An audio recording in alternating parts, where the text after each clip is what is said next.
Bem, nós já falamos então do sistema tributário, já falamos de como se constitui, quais são os elementos que constituem o tributo. Agora a gente vai falar de cada uma das espécies de tributo que o direito brasileiro prevê.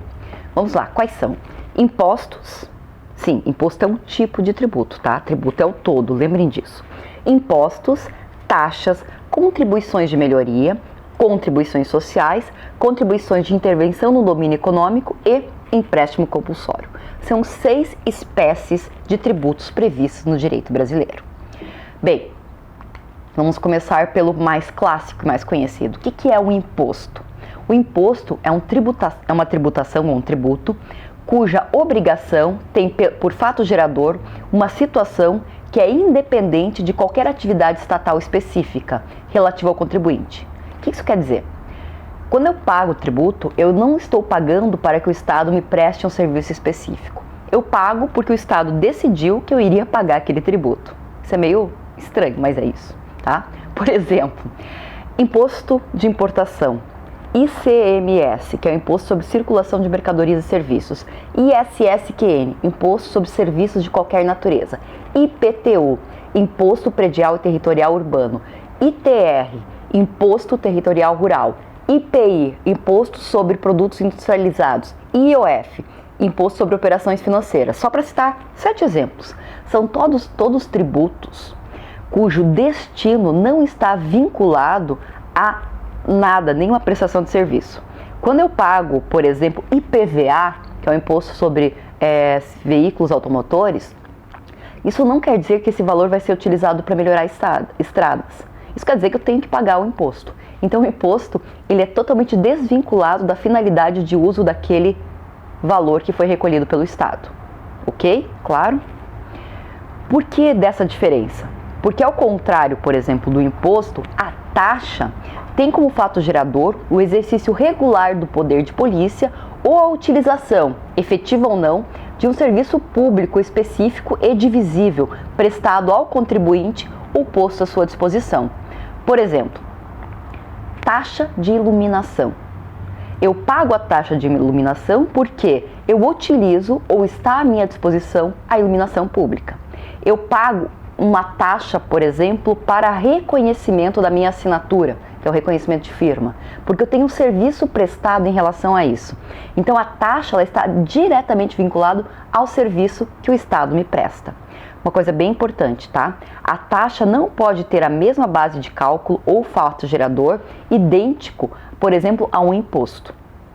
Tem que ser bases de cálculo diferentes. Por quê? O imposto ele está totalmente desvinculado. Já a taxa ela é totalmente vinculada. Na mesma lógica da taxa vem a contribuição de melhoria. Ela não é tão conhecida, mas é importante. Ela é uma forma clássica de tributação. Ela é instituída para fazer fazer face ao custo de obras públicas, de que decorra uma valorização imobiliária, tendo como limite total a despesa realizada e como limite individual o acréscimo de valor que da obra resultar para cada imóvel beneficiado. Deixa eu dar um exemplo prático para vocês. Estou lá no interior, tá? Eu sou do interior, como vocês já devem ter visto com o meu sotaque lindo. Meu avô mora super no interior, é no interior do interior. E até pouco tempo atrás só tinha uma estrada de chão batido para chegar lá. E eles fizeram, então, uma estrada de asfalto. Essa estrada de asfalto, ela de certa forma valorizou as terras do meu avô, porque agora eu tenho acesso por asfalto. Em dia de chuva a gente não tem problema. E qual é a contrapartida? Meu avô pagou um valor que é proporcional ao acréscimo de valor que essa obra gerou na propriedade dele. Isso é um exemplo de contribuição de melhoria.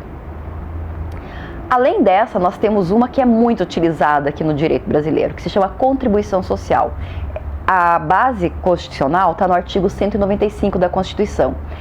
E qual que é o objetivo dela? O objetivo da contribuição social é sustentar ou financiar toda a seguridade social, na qual estão incluídas educação, previdência social e saúde, ok?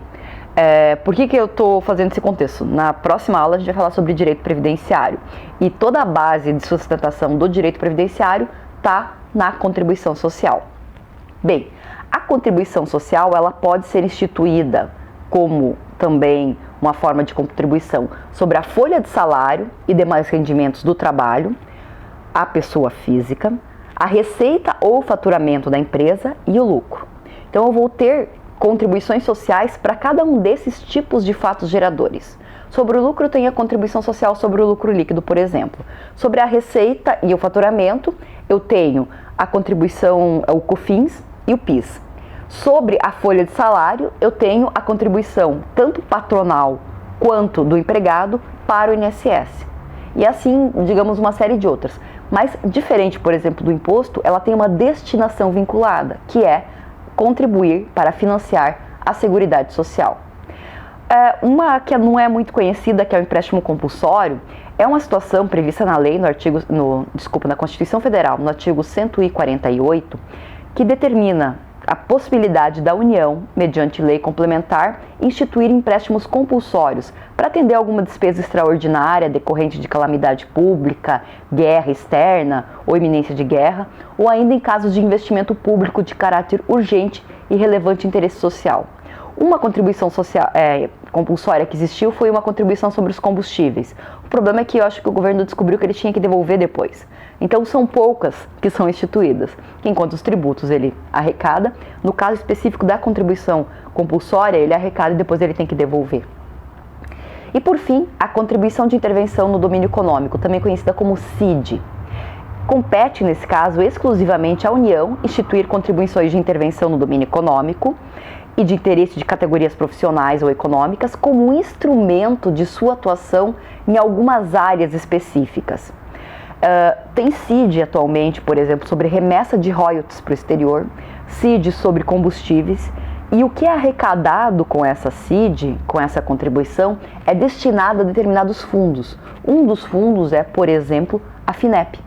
Portanto, aqueles valores que são arrecadados com a remessa de royalties para o exterior, atualmente têm sido utilizados como fundo para pesquisa e educação e revertido em benefício de toda a sociedade. São esses os tipos de tributo que eu tenho para apresentar para vocês.